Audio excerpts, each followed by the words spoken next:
Assalamualaikum warahmatullahi wabarakatuh. Let me introduce myself first. My name is Aulia Agustina and now I'm a student in English Education Department in the third semester. In this video, I will explain or let's talk about affixes. Nah, di dalam bahasa Indonesia, affix ini disebut juga dengan imbuhan. Nah, sebenarnya apa definisi dari affix itu? Atau apa definisi dari imbuhan itu?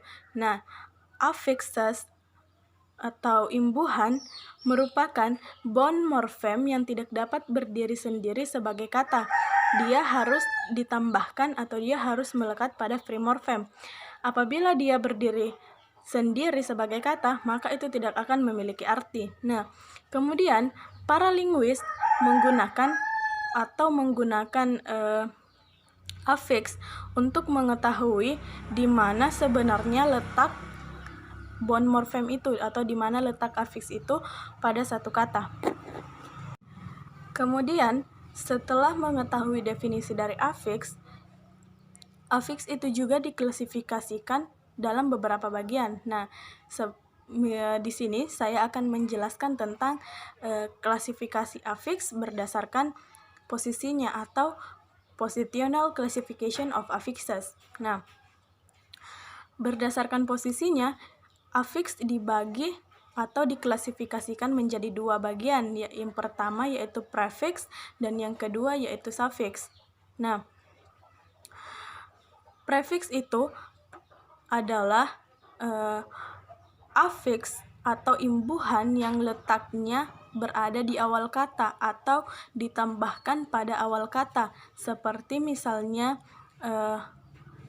miss, the, ir, in, seperti dari halnya adjektif happy atau bahagia ditambah dengan suffix unhappy, ditambah suffix un di awal katanya, berarti menjadi unhappy. Nah, kemudian dalam hal ini Adeniyi et al. 2010 107-112 menyajikan beberapa contoh mengenai prefix. Nah, atau awalan.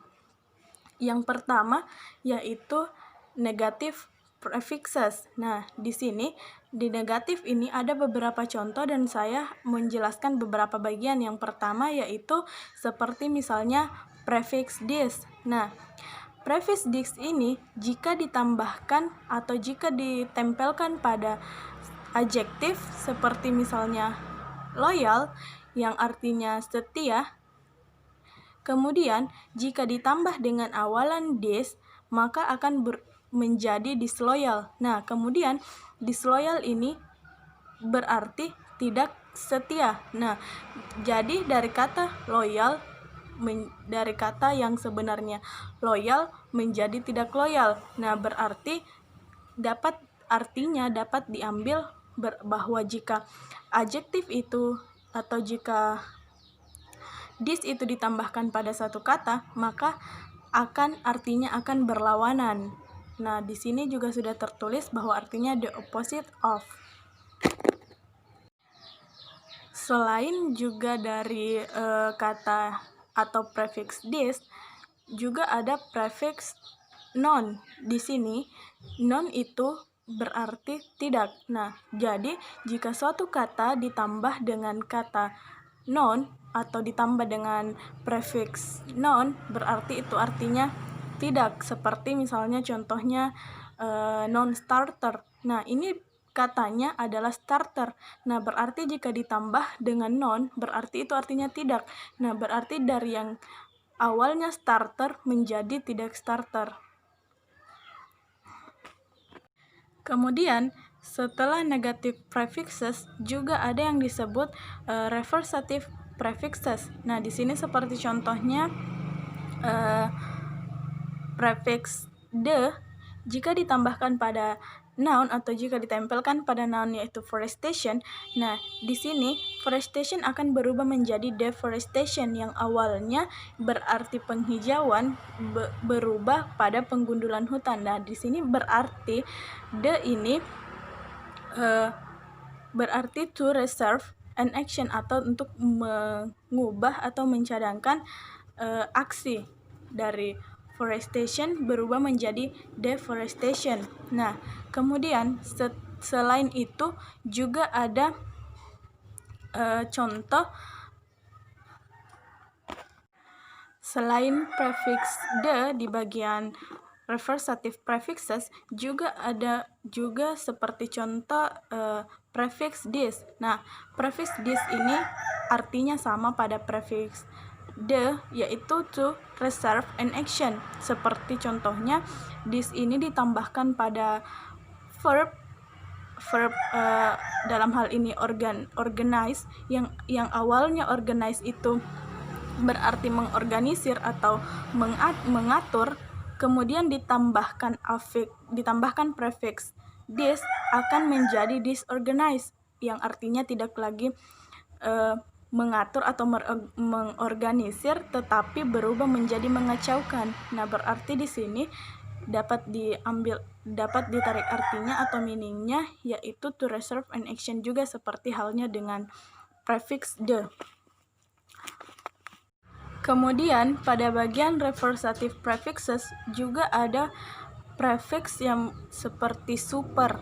Nah, prefix super ini jika ditambahkan pada misalnya structure yang merupakan noun akan yang awalnya dari structure menjadi superstructure. Nah, superstructure ini artinya bangunan paling atas atau yang berada paling atas. Kemudian artinya yaitu over. Di sini over juga berarti pada bagian atas, berarti yang dari yang structure menjadi superstructure artinya bagian paling atas. Nah, selain itu juga ada prefix trans. Nah, trans ini artinya from one location to another, artinya dari satu lokasi ke lokasi yang lain. Seperti misalnya continental ditambahkan trans berarti menjadi transkontinental, artinya lintas benua. Setelah reversative prefixes juga ada age, size, and degree prefixes. Nah, seperti contohnya prefix mini. Prefix mini ini berarti kecil. Nah, jika ditambahkan pada noun seperti bus akan berubah menjadi minibus, artinya bus kecil. Kemudian mini komputer yang artinya komputer kecil. Nah, selain itu juga pada bagian ini ada prefix vice. Di sini vice itu berarti utusan atau wakil. Nah, ditambahkan pada noun di sini yaitu chairman akan menjadi vice chairman, artinya wakil ketua. Lalu ada juga pada bagian ini prefix neo. Nah, di sini neo itu berarti baru atau versi modern. Seperti jika seperti ditambahkan pada noun seperti kolonialisme ini akan berubah menjadi neokolonialisme, artinya yaitu versi modernnya atau versi sekarangnya. Kemudian selain dari age, size, and degree prefixes juga ada contoh dari temporal, scope, and sequential prefixes. Nah, di sini seperti contohnya prefix pre. Prefix pre ini ditambahkan pada adjektif yaitu mature berubah menjadi premature. Nah, di sini premature ini berarti belum dewasa atau belum waktunya. Nah, seperti juga contohnya prefix pre ditambah pada noun yaitu view yang berarti preview, artinya peninjauan. Nah, di sini dapat artinya yaitu sebelum, artinya belum saatnya atau belum. Kemudian selain itu juga ada prefix x. Nah, prefix x ini seperti contohnya ditambah pada noun yaitu wife akan menjadi ex-wife. Nah, berarti artinya itu dulu atau bekas. Nah, kemudian selain contoh itu ada juga prefix re.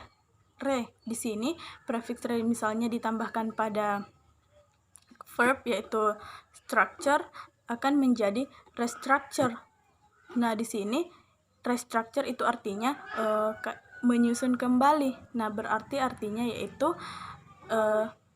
again, back, or change order.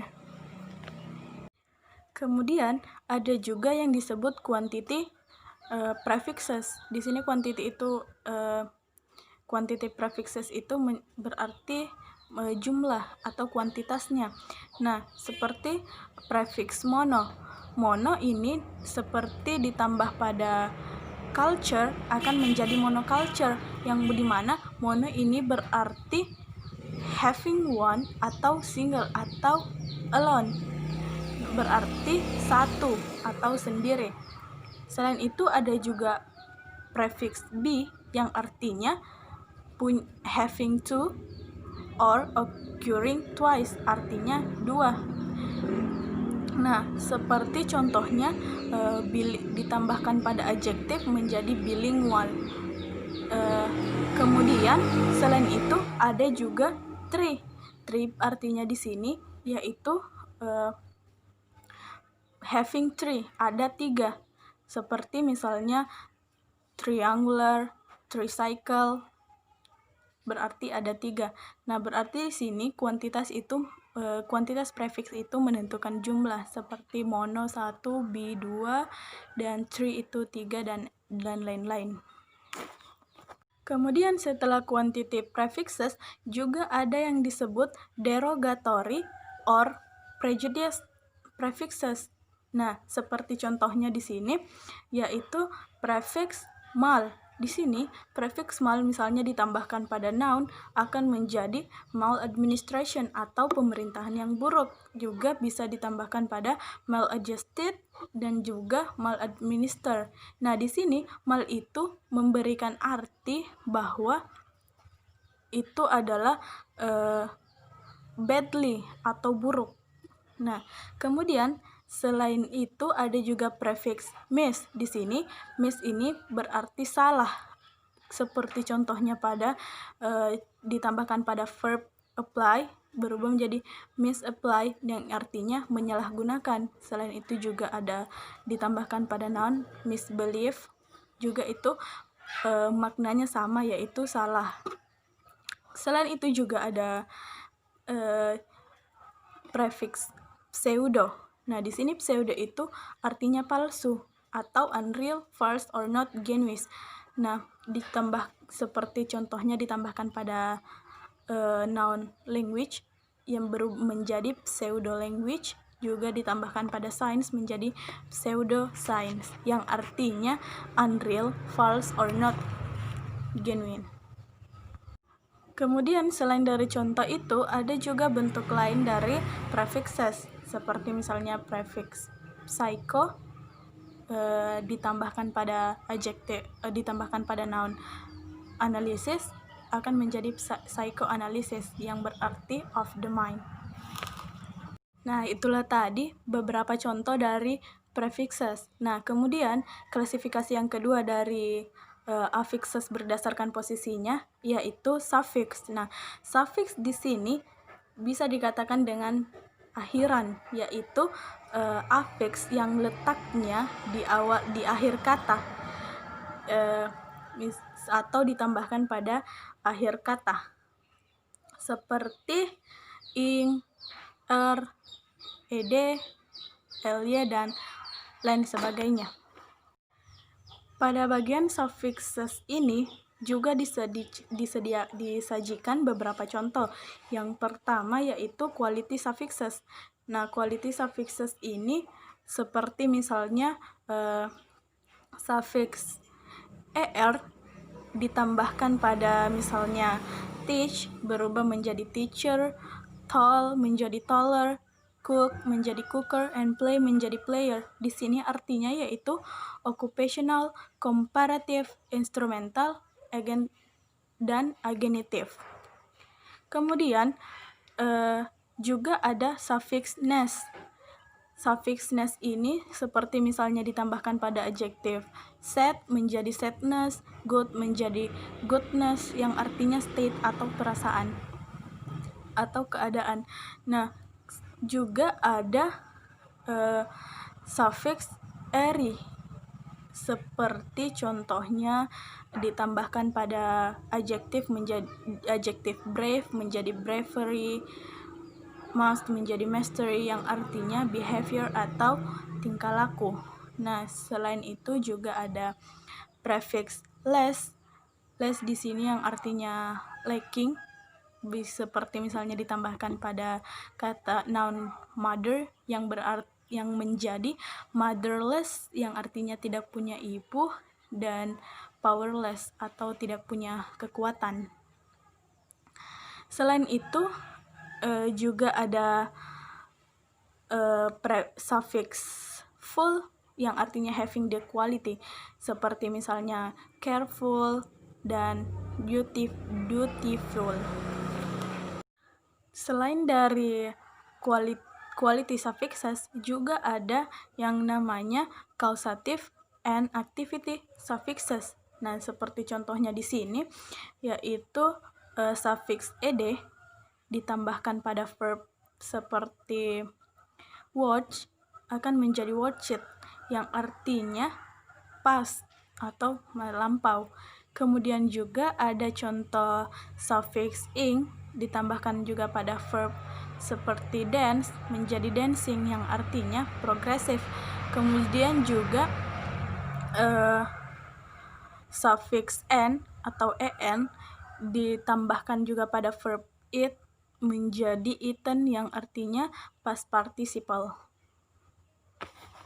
Okay, maybe that's all that I can explain about affixes and the classification by positional classification of affix, yang ada prefix yang artinya awalan dan suffix yang artinya akhiran. I do apologize if I have many mistakes in my video, and assalamualaikum warahmatullahi wabarakatuh.